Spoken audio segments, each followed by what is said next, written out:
মিসকাত হাদিস নম্বর 4503 মধ্যে বলেছে, ইবনে আব্বাস থেকে বর্ণিত, তিনি বলেন রাসূল সাল্লাল্লাহু আলাইহি সাল্লাম বলেছেন, ইন্নাল্লাহ তাআলা হারামাল খামরা ওয়াল মাইসিরা ওয়াল কুবাতা, নিশ্চয় আল্লাহ তাআলা মদ, জুয়া এবং সব ধরনের বাদ্যযন্ত্রকে হারাম করেছেন।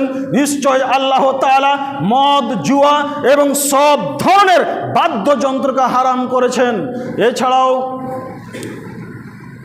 তিরমিজি হাদিস নম্বর 1282 মধ্যে বলা হয়েছে, আবু উমামা থেকে বলে তিনি বলেন রাসূল সাল্লাল্লাহু আলাইহি সাল্লাম বলেছেন, তোমরা নায়িকা ও নর্তকীদের বিক্রয় করো না, তাদেরকে গান বাজনা শিখিয়ে দিও না এবং তাদের মাধ্যমে যে উপার্জন করা হারাম। অত্র হাদিস দ্বারা যেটা বোঝা যায় যে যত ধরনের গান বাজনা রয়েছে, এই সমস্ত গান বাজনার মাধ্যমে উপার্জন করা একেবারেই হারাম। আজ আমাদের সমাজে বিভিন্ন রকমের দোকান রয়েছে, সেই দোকানগুলোতে হালালভাবেই ব্যবসা হয়, তারপরেও আজ বর্তমান সময় দেখেন ওই সমস্ত দোকানে টিভি লাগিয়ে দিয়েছে। একই পাশাপাশি একেবারে দুটি দোকান রয়েছে, চায়ের দোকান রয়েছে, একটি চায়ের দোকানে ধরে নেন টিভি লাগানো আছে, আর একটি দোকানে টিভি লাগানো নয়। যেই দোকানটাতে টিভি নাই, টিভি লাগা নেই, টিভি চলে না, এই দোকানটাতে হয়তো দু একটা লোক বসে আছে, আর যেই দোকানে টিভি লাগানো হয়েছে সেই টিভির দোকানে শো মানুষ, সেই দোকানে ভিড়ের অভাব নেই। টিভি চালু করে দিয়েছে, অশ্লীল সিনেমা লাগিয়ে দিয়েছে, গান বাজনা বাদ্যযন্ত্র লাগিয়ে দিয়েছে, তার ফলে তার দোকানে শো মানুষ বসে চা খাচ্ছে। এবার বলুন, চায়ের দোকান, চা বিক্রি করা হালাল না হারাম? চা বিক্রি করা, চায়ের ব্যবসা অবশ্যই হালাল, অবশ্যই হালাল। কিন্তু আপনি যে এই যে টিভি লাগিয়ে দিয়েছেন, এই টিভির মাধ্যমে আপনি উপার্জন করছেন, এই উপার্জন করা আপনার জন্য হারাম। আপনি টিভিটা বন্ধ করে দেন, আপনার দোকানে একটা লোক থাকবে না। আপনি টিভি চালু করে দিয়ে অশ্লীল সিনেমা, গান বাজনা লাগিয়ে দিয়েছেন, আপনার দোকানে দিনের মধ্যে হয়তো 200-250 কাপ চাই বিক্রি হয়, আর যেই লোকটা টিভি লাগিয়ে রাখিনি তার দোকান হয়তো 15 থেকে 20 কাপ বিক্রি হয়। এই 15 থেকে 20 কাপ বিক্রি করে যে টাকা উপার্জন করেছে, এই টাকা উপার্জন করে এই টাকা দিয়ে চাউল কিনে ভাত খেয়ে ইবাদত কবুল হবে।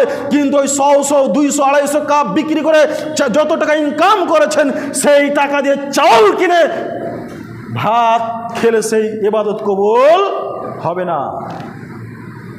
অতএব আপনার সম্পূর্ণ ইনকাম, সম্পূর্ণ উপার্জন হচ্ছে হারাম। আপনি হারাম পন্থাতে চা বিক্রি করছেন আর মানুষের কাছ থেকে টাকা উপার্জন করছেন। অতএব আমাদের সমাজে যারা এই ধরনের দোকানে টিভি লাগিয়ে থাকে, তারা সতর্ক সাবধান থাকার চেষ্টা করবেন। আগে দেখতাম চায়ের দোকানগুলোতে থাকতো, এখন মুদিখানার দোকানও বিভিন্ন জায়গাতে বসে গেছে। টিভি না হলে দোকানে ভিড় হবে না, আর মানুষ যখন দোকানে না বসবে ততক্ষণ বিক্রি হবে না। আপনার এই ধ্যান ধারণাটাই এত নিচু পর্যায়ে নেমেছে যে বলার শেষ নেই। আপনাকে কে বলেছে যে এইভাবে অবৈধভাবে, মানে হারাম পন্থাতে ইনকাম করতে হবে? কেন?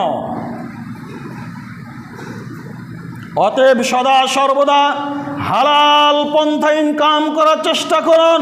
আপনি গোটা দিনে যদি 100 টাকায় হালাল পন্থা ইনকাম করেন, সেই 100 টাকা দিয়ে চাউল ক্রয় করে ভাত খেয়ে আপনার ইবাদত কবুল হবে। কিন্তু দিনের মধ্যে ওই হারাম পন্থা ইনকাম করে 500-1000 টাকা ইনকাম করে আপনার ওই টাকা দিয়ে চাউল ক্রয় করে ভাত খেয়ে ইবাদত কবুল হবে না। অতএব সদা সর্বদা হারাম ইনকাম করা থেকে সতর্ক সাবধান থাকতে হবে। আজ আমাদের সমাজের মানুষ গান বাজনার প্রতি এতটাই আগ্রহ হয়েছে, এতটাই আকৃষ্ট যে গান বাজনা ছাড়া, অশ্লীল সিনেমা ছাড়া এরা কিছুই বুঝে না। রাত 12টা পর্যন্ত, 1টা পর্যন্ত তারা কি করে কানে ইয়ারফোন লাগিয়ে দেয়, দিয়ে তারা ওই অশ্লীল সিনেমা দেখে, বিভিন্ন ধরনের গান বাজনা শুনে। তার বাবা দেখছে, তার মা দেখছে, অথচ সেই বাবা, সেই মা সেই ছেলেকে একবার ধমক দিয়ে বলে না যে তুমি কেন রাত 12টা পর্যন্ত অশ্লীল সিনেমা দেখছো, গান বাজনা কেন শুনছো। সে একবার কাপুরুষ পিতা, কাপুরুষ বাবা নিজের ছেলেকে একবার ধমক দিয়ে বলতে পারে না তুমি কিসের বাবা। আপনার চোখের সামনে আপনার ছেলে গান বাজনা শুনছে, আর আপনি একবারও তাকে কিছু বলতে পারছেন না, নিষেধ করতে পারছেন না, আপনি নিজেকে বাবা দাবি করছেন। অসম্ভব, আপনি প্রকৃত বাবা হতে পারেন না, আপনি কাপুরুষ পিতা। আপনি যদি প্রকৃত বাবা হতেন তাহলে আপনার চোখের সামনে আপনার ওই 18 বছরের ছেলে, 25 বছরের ছেলে আপনার চোখের সামনে অশ্লীল সিনেমা গান বাজনা দেখতে পারতো না।